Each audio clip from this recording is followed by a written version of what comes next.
In Baldur's Gate 3, we are given a great sandbox to basically make any type of build we want. And today we're making Sypha from Castlevania, mostly from the Netflix series. Now in this video, we're going to go through character creation. We're going to go through Act 1, kind of talk about the playstyle in Act 1, and then do the same thing for Act 2 and Act 3, and maybe end with an overview section. But before we get into that, if you like Baldur's Gate 3 content, consider hitting that like and subscribe button. And yeah, let's get into the video. Now in character creation here, let's pause for a second and talk about Sypha and, break down her character a little bit and like kind of pick out what we're going to be looking for to make this build happen in Baldur's Gate 3. Now Sypha is a speaker magician. So she knows magic, but she's part of this nomadic tribe. And so the magic she wields is just elemental magic. So fire, ice, and then eventually season 3 she gets lightning. So those are kind of the three pillars we're going to be looking for as far as like what offensive spells we're going to be going for, because she is very much an offensive spellcaster, but also likes to sit in like melee range. So we basically may need to make like sort of a tanky frontline mage. Now going back to character creation here, obviously we're going to pick human. The background, I'm not going to have it up here, but something like sage would work. And then so we're also, the class we're going to be going with here is sorcerer. Sorcerer is probably the best spellcaster in Baldur's Gate 3, especially for offensive spells. The cantrips we're going to be looking for: Firebolt, Shocking Grasp, and Ray of Frost. And then you might as well throw Friendship in there as well. Sypha is kind of like the heart of the group. She keeps everybody together, so I think Friendship is actually very appropriate. The spell you want to pick up first is Burning Hands and Ice Knife. And then for a subclass, we're going with Storm Sorcery. We're mostly doing that to pick up a lot of good lightning spells, but also in the Netflix show, Sypha can propel herself and basically fly with like fire magic. We can't do that in Baldur's Gate 3, but we can do that with Storm Sorcery. So that's why we're making that choice. And then for our ability score, we want pretty high dexterity. Constitution, she needs to have some survivability, and then charisma, because that's what our spells are based off of. So those are the three stats we're going for. Everything else is basically up to you. And then moving to the leveling process, so level 2. So from level 1, we already picked up basically all three of the elements. So we're off to a really good start there. So for the spells for level 2, I would either go with shield or mage armor. Both of them are survivability options. And then the meta magic that I would pick up is twinned. The other one, it kind of up to you. If I don't mention something, again, that's going to be up to you on what to kind of like fill in. I'm just going to pick out the key things that make this build really shine. So then moving into level 3, we can kind of dip back into the offensive spell. Scorching Ray is really, really strong. And then we also now pick up our next level of meta magic, and we're going with Quickened. Quickened is what makes basically sorcerers just tick, just as far as like just be really, really strong, throwing offensive spell after offensive spell. Really strong meta magic here. So yeah, Quickens is definitely the top pick. And then at level 4, we do get another cantrip. I would either go with Light or Minor Illusion. Minor Illusion, not really kind of like in the theme of what we're going for. I would pick more, if you want to stick more towards what, that theme of what Sypha can do, I think Light is more appropriate, but Minor Illusion is just so damn good as a utility spell. So, either one, up to you. And then as far as spells, you can pick anything that I mentioned before. So if you picked shield at level 2, maybe pick up mage armor now, or you could pick up something like mirror image. Mirror image is again another great survivability option. And we also get our first feat. So unfortunately, and I say unfortunately, because the feats we're going to be going for, they're basically just ability score improvements, and we just want to bump up charisma. Now, some other options would be something like Alert or Warcaster, but just for level 4 here, I would definitely just bump up your charisma. And then moving on to level 5, we do get Fireball or Lightning Bolt. This one kind of comes down to basically whatever you want to pick. Out of the two of these, I would probably go with Lightning Bolt because it synergizes a little bit better with Storm Sorcery, but again, we're going to be picking up both these spells anyways. So moving to level 6, this is basically where you're going to be ending Act 1 around. We get the subclass feature of Heart of the Storm. It adds a small like lightning AoE when we use lightning spells, so that's why I kind of would have picked up Lightning Bolt at level 5, but you could pick it up now too. We get another spell option, and then we also get Thunderwave, Create Water, and Call Lightning. Call Lightning is probably going to be our best concentration spell. It basically lets you cast a spell, and then while you're concentrating on it, you can cast that spell again without expending a spell slot. So Call Lightning is really, really strong. So Act 1 here, so 1 through 6, let's talk about the playstyle a little bit. You have really good melee options like Burning Hands. It's going to be really strong in the early game. It's a really fun spell just in general, but we have the 3 elements, and they all synergize with a lot of things in Baldur's Gate 3. Lightning and ice spells really synergize with water, and at level 6 here we got Create Water. So combining those two, that's just going to be like so much damage. Something I misspoke on in my Frost Mage video is if you want to freeze a target, you have to chill them first and then add water, and that'll freeze them. It's got to be that order instead of water, then an ice spell. So flip that around, that's how you freeze targets. So offensively, we're already very, very strong. We basically, the build's already done as far as like the theme. We have all the elements, we do a lot of damage. I actually don't recommend, if you're going with the theme here, I actually don't recommend using any staffs or anything like that. I would probably just pick up like all the monk gloves. So monk gloves, they usually give you a spell associated with them.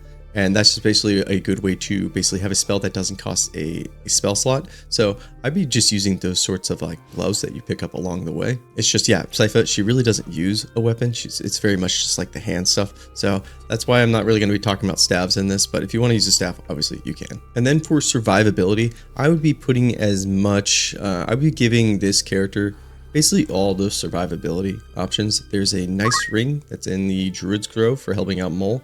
That will give you +1 armor. Really easy to get without any consequences. I don't know if you, I'll put that in the link, and it's really simple to get, really good for this class in general, because we are going to be wanting to be in that front line, and our subclass feature is going to basically let us fly around.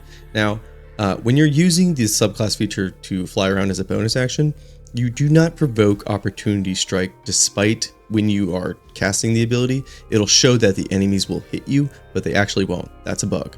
And then our other survivability options, I think Mirror Image is really strong, and then Shield, and then Mage Armor. So we're going to be in the front line. We're going to be casting a lot of spells. Shocking Grasp is also a great melee ability too.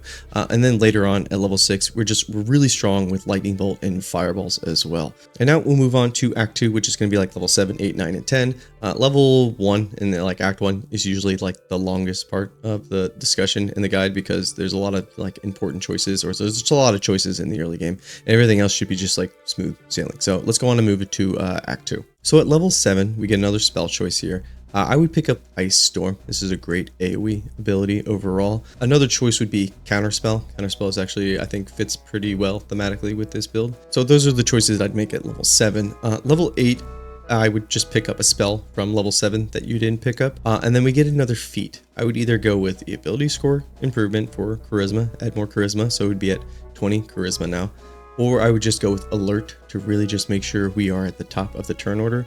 But you can kind of go around Alert if you use one of the elixirs. So that's always an option as well. So if you don't want to pick up Alert, there's an elixir that basically does the same thing. So now moving on to level 9, I would pick up Cone of Cold here. This is an amazing like frontline AoE ability. It's like a shotgun, an ice shotgun. And then moving on to level 10, kind of pick up whatever spell you think you're missing out on. But we do get another meta magic pick. I would pick up Heightened. So in Act 2, not much has changed as far as the gameplay.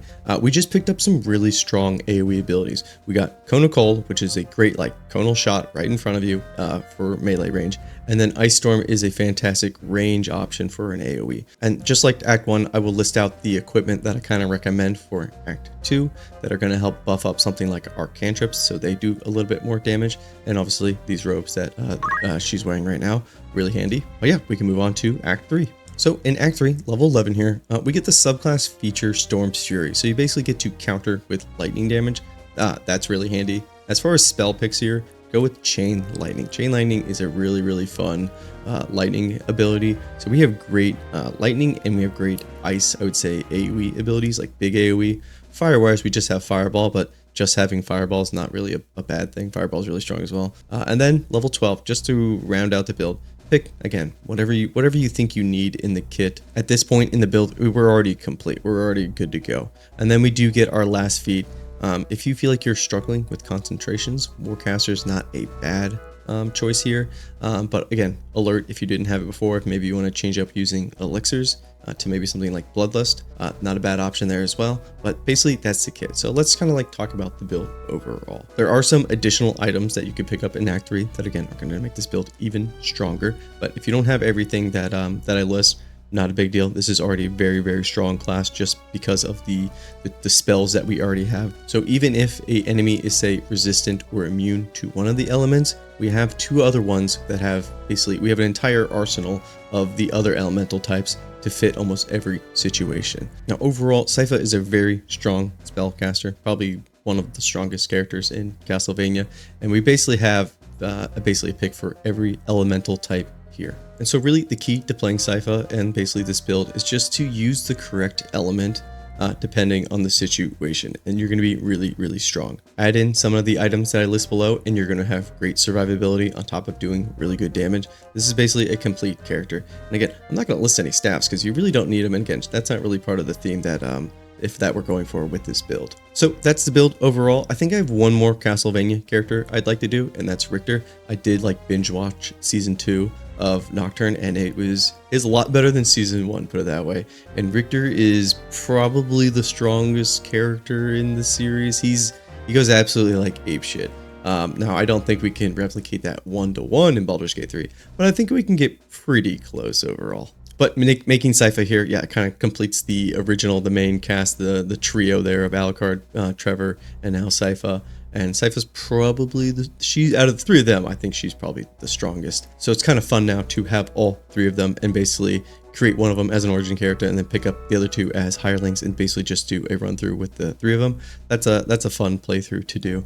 You could add in a 4th. I don't know who you'd add in. So if you made it this far in the video, thank you very much. I appreciate you. I used the editing software CapCut and that got banned, but TikTok's back. So I did have to change the editing software that I used. I had some other ones as like backups from way back in, but then I had to like re-familiarize myself with them. And also I had this project already started, and then I couldn't access it again, so I had to like start all over. Anyways, it was a bit shit show. That's why this one's out a little bit later than I would have liked. But anyways, that's all. So if you made it this far, again, thank you. And yeah, I'll see you guys next time. Peace and take care.